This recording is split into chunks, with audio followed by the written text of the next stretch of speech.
चलिए जब भी हम स्टार्ट करते हैं अपना ऑर्डर 9A इंटरमीडिएट डेट्स के हवाले सर से काइंडली रिकॉर्ड कीजिएगा सर। स्टार्ट कर दिया मैंने record. After the close of the pleading the court shell fix. तो क्लोज ऑफ द प्लीडिंग का क्या मतलब हुआ? मतलब प्लेट भी आ गया और रिटन स्टेटमेंट भी आ गया, दोनों चीजें आ गई। तो अब अदालत क्या करेगी? A day by which parties shall apply for order of the court with regard to any of the following matters, namely pleading further and better particular, admission, discoveries, inspection of document of movable or immovable property, and the mode by which particular facts may be proved. Another day by which parties may reply such applications, and a third day on which, unless hearing is adjourned, the application shall be disposed of. In practice कुछ भी नहीं है। ये जो चीज अभी हम पढ़ रहे हैं ना, आपका 9A 10 11 12 बहुत रेयर केसेस में, अगर हम सीधी सीधी बात करें 26A वाली बात भी कर लेना और प्रैक्टिस के हवाले से भी देख ले, तो सिंपली क्या होता है, आपकी प्लेट आई, बदले में अपोजिट पार्टी की रिटर्न स्टेटमेंट आई, और रिटर्न स्टेटमेंट के बाद 26A ने कोर्ट को बाउंड कर दिया कि भाई with in 7 days framing of issue हो जाएगा। ये दरमियान वाली डिस्कवरीज, ये इंटेरोगेटरीज, ये इंस्पेक्शन ऑफ द डॉक्यूमेंट्स, ये each and every stage court कहती है यार एविडेंस में जाकर देख लेंगे, अभी ठहरो छोड़ो, बस फ्रेमिंग ऑफ इशू होने दो। और फ्रेमिंग ऑफ इशू के बाद अदालत क्या करती है कि जब आप एविडेंस स्टेज पर आते हैं और एविडेंस स्टेज पर आकर आप साथ साथ अपने डॉक्यूमेंट्स को एग्जिबिट करते हैं। अच्छा यहाँ पर एक चीज मैं आपको बता दूं, एक होता है एनेक्स करना और एक होता है एग्जिबिट करना। एनेक्स करना डॉक्यूमेंट्स को, इसकी कोई कानूनी अहमियत नहीं है। अगर आप डॉक्यूमेंट्स को क्या कर देते हैं, एनेक्स कर देते हैं, मुझे याद आया मैंने ग्रुप को लिंक नहीं शेयर किया, जस्ट अ मिनट, ठीक हो। अच्छा, अगर आप डॉक्यूमेंट्स को, ठीक है बस कल इंशाल्लाह फिर मैं कोशिश करूंगा, मैं आज रात उसका वो प्रिंटर ठीक करके ना, तो उसका वो प्रिंट निकाल देता हूँ, तो इसकी दरखास्त कल बना देता हूँ, नोटिस, इसका नोटिस कल दिलवा, इसे लेकर साथ ले जाए कचहरी, ओ सॉरी तहसील ऑफिस, और इससे कह के वो नक्शा निकलवा के दे प्रीएम्पशन के लिए, सही है, प्रीएम्पशन का वो करवा ले। और बाकी मैं फाइनल करूंगा तो शाम वाला, बाकी चीजें आपके पास पड़ी है ना, कागजात, रसीदें, मुझे जाके व्हाट्सएप, मुझे सारे केस जितने भी पेंडिंग है ना मुझे एक बार भेज दे, मुझे पता है कोई कल परसों तरसों तो कोई पेशी नहीं है। नहीं हम खींचेंगे, कोरोना छोड़ो, हम खींचेंगे, कोई भी कराता तो हम खींचेंगे। कल मुझे बताया, मैं आऊंगा, इनको जो निकलने वाले हैं ना वो निकाल ले, जो जल्दी जल्दी निकल सकते हैं वो निकाल ले। हाँ लिस्ट मुझे भिजवा दे जो है, बस फौरन फौरन जो है ना, अभी तो वो इशू खत्म है ना, अभी तो इशू खत्म, अभी तो मसला नहीं है। आप बताएं, मैं कल इंशाल्लाह जो भी, अगर कल कोई है ना मुझे भी बता दे, मैं कल आ जाऊंगा। नहीं तो ये जो वो है, कम से कम कल डेट तो सारी फाइनल करवा ले इसको भेज के, ठीक है। मजूर आगा को भी बुलाता हूँ। अच्छा क्या बता रहा था, मैं भूल गया जी, बूढ़ा बंदा हूँ, कहाँ पर था मैं? हाँ सर एनेक्स्चर और आप उसका बता रहे थे। एनेक्स और एग्जिबिट में फर्क होता है। एनेक्सचर का मतलब ये होता है कि आपने एक दावा फाइल कर दिया और दावे के साथ अपने डॉक्यूमेंट्स लगा दिए, अटैच कर दिए, एनेक्स कर दिए। इसका हरगिज ये मतलब नहीं है कि वो एविडेंस बन गया। एविडेंस उस वक्त बनेगा कि जब आप उस डॉक्यूमेंट को एग्जिबिट करवाएंगे अदालत में।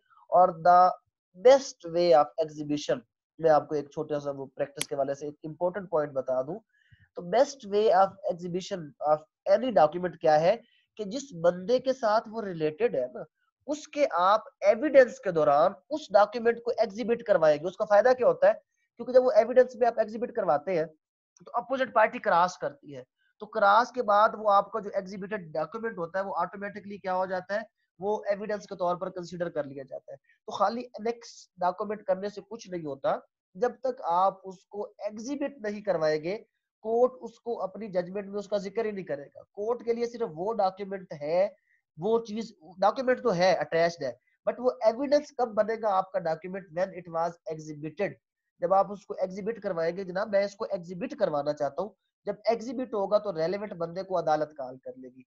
रेलेवेंट बंदे को कॉल करने का मतलब ये है कि आपने एक बोर्ड की सनद एग्जिबिट करवा दी, तो अदालत उस बोर्ड ऑफिस के बंदे को बुलाएगा कि यार ये सनद ट्रू है, और वो कहता है कि ट्रू है, तो तब वो आपके लिए एक एविडेंस का दर्जा इख्तियार कर जाएगी। तो आपने हमेशा क्या करना है कि एनेक्स डॉक्यूमेंट करते हैं at the time of the filing of the suit, और लिस्ट ऑफ डॉक्यूमेंट्स में उसका जिक्र भी करते हैं, बट जब उस डॉक्यूमेंट को जब तक हम एग्जिबिट नहीं करवाएंगे उस वक्त तक वो एविडेंस का दर्जा नहीं रखेगा। तो इन प्रैक्टिस क्या हुआ, दावा आया, जवाब दावा आया, और अदालत ने इशू फ्रेम कर दिए। तो अब इशू फ्रेम करने पे अदालत रुकती नहीं है। हाँ, इशू के बाद क्या करती है, वो जो आपकी स्टे की एप्लीकेशन है या मिसलेनियस एप्लीकेशन है, वो आगे फर्दर जाने से पहले पहले ये सुन जरूर लेती है कि पहले मैं इसको डिसाइड कर लूं कि आपके स्टे का क्या करना है, आपकी बाकी कोई मिसलेनियस एप्लीकेशन है तो उसका क्या करना है। तो इस स्टेज पर अदालत सिर्फ इस हद तक सुन लेती है, अदरवाइज ये इंटेरोगेटरीज, ये सवालनामे, ये सारे के सारे आपके वेरिफिकेशन, ये डॉक्यूमेंट्स वगैरह इस स्टेज पर इन प्रैक्टिस आपको नजर नहीं आएगा। बट थ्योरी के अंदर है तो हम सिर्फ इसको देख लेते हैं। तो क्या हुआ कि इंटरमीडिएट डेट्स होगी, मतलब ये इंटरमीडिएट डेट्स कब होंगी, ये इंटरमीडिएट डेट्स का क्वेश्चन ये है कि जब आपकी प्लीडिंग कंप्लीट होगी, दावा जवाब दावा आ गया, और ये बिफोर फ्रेमिंग ऑफ इशू, अदालत यहाँ पर क्या करिए, अगर आपसे कोई पूछे that right a note on the pre trial proceedings, basically these are the pre trial proceedings, क्योंकि ट्रायल कहाँ से स्टार्ट होता है, from the framing of issue under order 14, वहां से आपका ट्रायल स्टार्ट होता है। तो उससे पहले ये 9A 10 11 12 प्लीडिंग कंप्लीट होने के बाद, और उसके बाद प्लीडिंग कंप्लीट होने के बाद से लेकर आगे वाला जो है ये सारा प्री ट्रायल प्रोसीडिंग है। इवन आपका प्लीडिंग भी is part of the pre trial proceeding. तो ये ऑर्डर 14 से पहले जितने ऑर्डर्स है, these are called the pre trial proceedings in civil procedure, कि बिफोर ट्रायल ये। और अगर आप इसको और पीछे फॉरेन लॉ में ले जाए, आप ब्रिटिश लॉ के अंदर लेकर चले जाए, तो वहां पर the most important step of the pre trial proceeding वो क्या है, वो issuance of the legal notice. Pakistan में प्रैक्टिस कोई नहीं, हम खाली लिखते हैं, लेकिन सर्टेन केसेस ऐसे हैं कि जहां पर अगर आप लीगल नोटिस उसको पहले नहीं देते ना, जैसे भी आपको मैं बता दूं कि ये आपका प्रीएम्पशन सूट है, प्रीएम्पशन सूट उस वक्त तक मेंटेनेबल नहीं है जब तक आप पहली दो डिमांड्स मुकम्मल नहीं कर लेते, एक जंपिंग डिमांड की सूरत में, और सेकंड आपकी तलबे तकरार तलबे इशहद demand through presence in presence of the witness.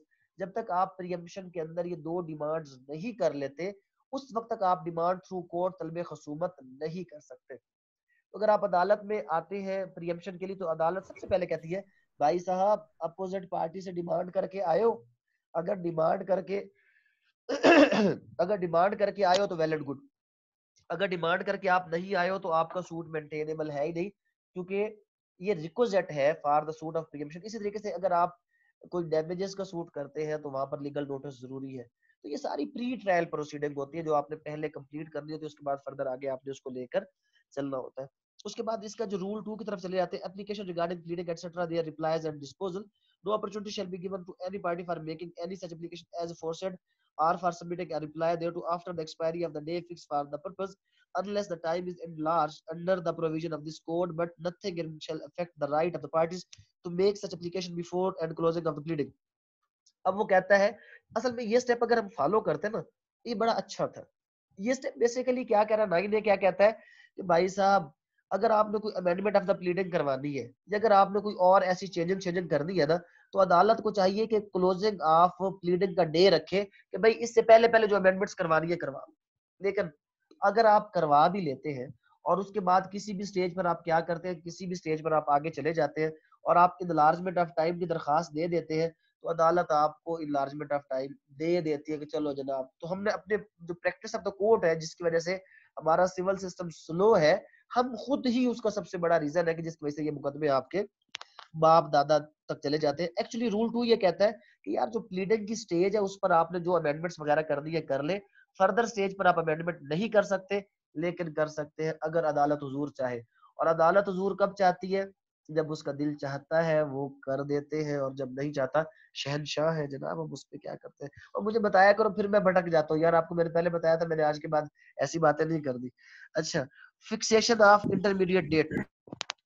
After the close of the pleading, the court shall fix a day for examination of the parties under Order 10, a day for discovery and inspection under Order 11, a day for its proceeding under Order 12। Practice में कुछ नहीं होता, ना examination of the party की date होती है, ना date for discovery and inspection होती है, और ना ही प्रोसीडिंग अंडर ऑर्डर 12। कोई ऐसी इन प्रैक्टिस अगर कहीं पर है तो वो बड़े खुशकिस्मत लोग हैं। अदरवाइज ठक करके रिटर्न स्टेटमेंट के बाद अदालत क्या करती है, अगली पेशी पर एक अदद फ्रेमिंग ऑफ इशू का परफार्मा आपके हाथ में दे देती है कि हुजूर ये आपके फ्रेम हो गए इशू, चलो जी लिस्ट ऑफ विटनेसेस दे दो। और अभी तो लिस्ट ऑफ विटनेसेस को भी क्या किया जाता है, नॉर्मली आपके दावे के साथ भी अक्सर कोर्ट्स क्लेम कर लेते हैं। नहीं तो इस स्टेज पर क्या होता है कि लिस्ट ऑफ विटनेसेस जमा कर दो, और लिस्ट ऑफ विटनेसेस के बाद क्या होता है कि फर्दर जनाब इस चीज को आगे लेकर चलते जाओ और अपने गवाह लेकर आओ। और सबसे पहले गवाह किसके आते हैं, प्लेंटिफ के आते हैं। फिर प्लेंटिफ कहता है जी मेरे गवाह खत्म हो गए, और फिर डिफेंडेंट से कहा जाता है जी आप अपने गवाह लेकर आए, फिर डिफेंडेंट के गवाह आते हैं। इस दौरान मिसलिनियस एप्लीकेशनें चलती रह जाती है, एग्जामिनेशन क्रॉस एग्जामिनेशन चलते रह जाते हैं। और जब सब कुछ क्लोज होता है तो फिर अदालत फाइनल आर्ग्यूमेंट की एक डेट फिक्स करती है। दोनों की दोनों जो आपके पार्टीज होती है वो फाइनल आर्ग्यूमेंट्स करते हैं, और फाइनल आर्ग्यूमेंट के बाद कोर्ट एक जजमेंट सुनाती है which is followed by the decree. तो उसके आखिर पे डिक्री सुना दी जाती है। तो बात ये फिक्सेशन ऑफ द इंटरमीडिएट कोई ऐसा प्रैक्टिस में नहीं है, बट थ्योरी कहती है कि एग्जामिनेशन ऑफ द पार्टीज यहीं पे कर लो, discovery and inspection under order 11 यहीं पे कर लो, का डॉक्यूमेंट्स जिस पर वो लोग बेस कर रहे हैं उसका सच झूठ यहीं पर निकाल लो, और उसके बाद इसकी प्रोसीडिंग के लिए कोई डेट अंडर ऑर्डर 12 फिक्स कर लो। द कोर्ट में grant maximum adjournment of 3 days for completion of each proceeding mentioned in the sub rule 1 and shall keep a full and complete record of this proceeding in form 13 in appendix C। तो यहाँ पर अदालत क्या करेगी, 3 दिन का time. In practice आपको पता है कि जनाब खाली समन जारी करवाने पे 6 महीने लग जाते हैं, और अदालतें समन जारी नहीं करती और मामले को लटकाती लटकाती पता नहीं कहाँ तक ले जाते। फैमिली कोर्ट ऑर्डिनेंस आपका ये कहता है कि जनाब the maximum period for a family suit for conclusion of trial is only 6 months, not more then the 6 month। Expressly लिखा हुआ है, बट मैं आपको हजारों केस दिखाऊंगा, आप लोग खुद जानते हैं फैमिली सूट आपने 2-2 3-3 साल तक चलते हुए देखे होंगे। It shall be the duty of the court to take proceeding under order 10-11-12 and to satisfy itself that the parties go to trial for precise and exact issues of law and facts they are at various with each other। तो it shall be the duty of the court है, but कोई court अपनी duty पूरी नहीं करता। while taking proceeding under order 10, 11 and 12, the court having regard to the facts and circumstances of the case shall carefully determine the possibility of the alternate dispute resolution method and when so warranted adopt such a method in accordance with section 89A। यहाँ पर इस stage पर क्या होता है, ये अभी एक सवाल आया था मजिस्ट्रेट के पेपर में कि जी settlement of issues before framing of issue. तो बंदा कंफ्यूज हो गया, यार ये फ्रेमिंग ऑफ इशू से पहले सेटलमेंट ऑफ इशू कोई हो सकता है? यस, ये आपका ऑर्डर 9A भी कह रहा है, और किसके ऊपर डाल रहा है, 89A के ऊपर डाल रहा है। What is 89A? ADR, alternate dispute resolution. इस स्टेज पर आपका कोई पार्टीशन का मुकदमा है, अदालत कहती है यार ये पार्टीशन का मुकदमा तुम मेरे पास लेकर आ गए हो, मैं कब तक इसको चलाता रहूंगा?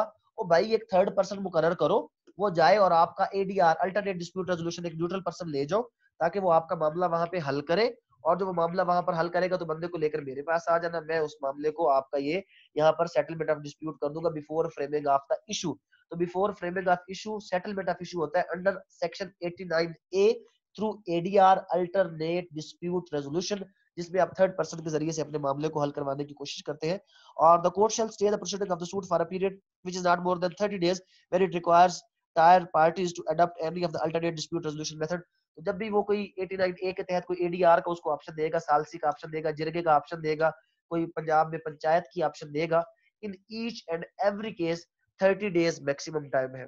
30 days का वो टाइम देगा कि यार इसको मामले को हल करके आप मेरे पास आ जाओ, so that I may make it the rule of the court. जब तक रूल ऑफ द कोर्ट नहीं बनेगा तब तक वो आपका ADR का फैसला काबिल कबूल नहीं होगा। Case management questioner, the plaintiff shall file along with the plaint and duly filled in case management question in form 14 in appendix C। The defendant shall at the time of the presenting his written statement file a duly filled in case management questionnaire in form 15 in appendix C।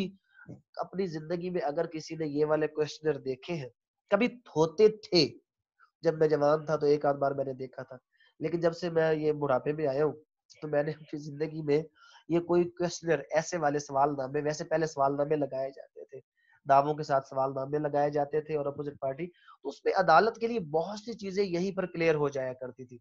But हमने procedure को short करने के लिए जब इन चीजों को neglect करना शुरू किया तो इनफैक्ट प्रोसीजर शॉर्ट नहीं हुआ बल्कि वो ज्यादा लेंथी हो गया, कि अब हमें इसमें ज्यादा डिफिकल्टीज जो है वो क्या करनी पड़ती है, फेस करनी पड़ती है। टाइम शॉर्ट है, लेकिन मैं जल्द से जल्द, क्योंकि आगे हमने वो 10 की तरफ जाना है, तो मैं इसका आपका 9B भी कर दे तो अल्टरनेट डिस्प्यूट रेजोल्यूशन में आपको बता दे तो क्या हो कि रेफरेंस टू मेडिएशन, मेडिएशन क्या होता है कि जब आपके दरमियान को थर्ड पर्सन आ जाता है कि यार इनके दरमियान को सुलह सफाई करवाओ, मसला हल करवाओ, except where the court is satisfied that there is no possibility of mediation or an intricate question of law or fact involved, the court shall refer the case for mediation.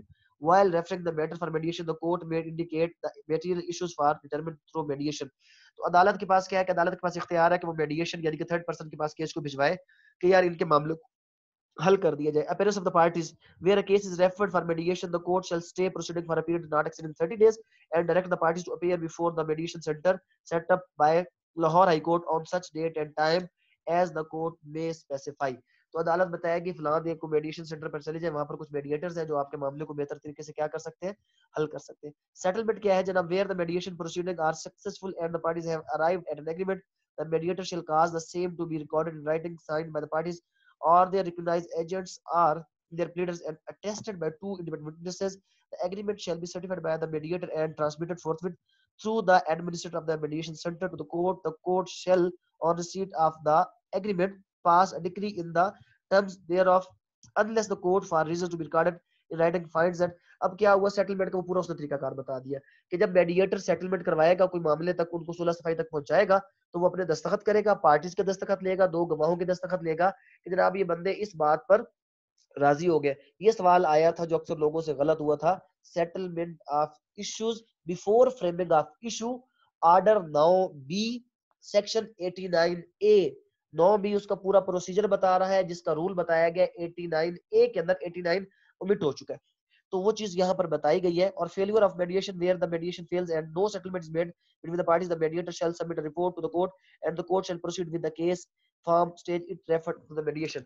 और जब मेडिएशन वाला कहता है जनाब ये किसी बात पर नहीं आ रहा है, इनके दरमियान कोई सेटलमेंट नहीं हो रही, तो हुजूर आप इस मामले को आगे एडजुडिकेट अपॉन कर दे, तो उस सूरत में वो मामला वापस वहीं से, कहां से, जहां पर ये रुका था, जिथों दी खोती उथे आन खलोती, तो अब वो वहां से आगे जो है वो क्या होगा, मामला आपका चलना स्टार्ट हो जाएगा. मींस वो चीजें जो फिर आपकी दरमियान से निकलती है वो सारी की सारी निकल जाएंगी. और उसके बाद फर्दर आप ऑर्डर 10, 11, 12, 13 होता ही नहीं है प्रैक्टिस में. 14 पे आपका कोड डायरेक्ट आ जाता है फ्रेमिंग ऑफ इशू पे. तो ये ऑर्डर 9A 9B बेसिकली जो आपका 9B है स्पेशली, और किसके साथ डील करता है, ये सेटलमेंट ऑफ द डिस्प्यूट के साथ डील करता है before framing of the issue. अगर कोई एडीआर, कोई सालसी, कोई जरगा, कोई पंचायत, अगर इस तरह कोई भी ऐसी सूरत हाल है कि जिसमें किसी मामले को हल किया जा सकता है, तो कोर्ट की कोशिश होगी कि अदालत के ऊपर बर्डन कम से कम हो और वो मामला, और जो नहीं फिर कोई गलत बात आ रही थी वो नहीं करनी हमने. हमने क्या करना है, हमने सिर्फ ये पढ़ना है 9A 9B. अगर कोई क्वेश्चन है तो अपने दिल में दफना लीजिए. अगली क्लास जो है उसमें पहले 9A 9B के मुतालिक सवाल करेंगे और उसके साथ ऑर्डर 10. अभी 5 मिनट लगेंगे सिर्फ, रिकॉर्डिंग वो सेव होगी ताकि आपको फ्यूचर रिकॉर्डिंग मिल जाएगी. और 5 मिनट के बाद उसके आगे ऑर्डर 10 से हम स्टार्ट करेंगे. उस वक्त तक कोई खुशकिस्मत बंदा जो जल्दी से एक सवाल करना चाहता कर ले. जी जनाब, कौन पहले बजर बजाएगा और सवाल करेगा? सर इसको चैलेंज कर सकते हैं एडीआर को कोर्ट में? डेफिनेटली चैलेंज कर सकते हैं. अगर पार्टी आकर मुकर जाती है, साइन नहीं करो तो चैलेंज हो गया, किस्सा खत्म हो गया. क्योंकि जब तक आप साइन नहीं करेंगे तब तक एडीआर है ही नहीं. सर ये डिफरेंस क्या है, नेगोशिएशन, मीडिएशन, कंसिलिएशन, और भी एक इंटरनेशनल लॉ का. अब आपको कहता हूँ, आप लोगों को अगर मुझसे को थोड़ा बहुत कोई लगाव है तो मेरा लेक्चर सुन लो, उसमें पूरा लेक्चर पढ़ा है इंटरनेशनल लॉ के अंदर. ये सेम चीज पढ़ी है, नेगोशिएशन, और उसके बाद सिंपल सिंपल. अभी टाइम खत्म हो गया, नहीं तो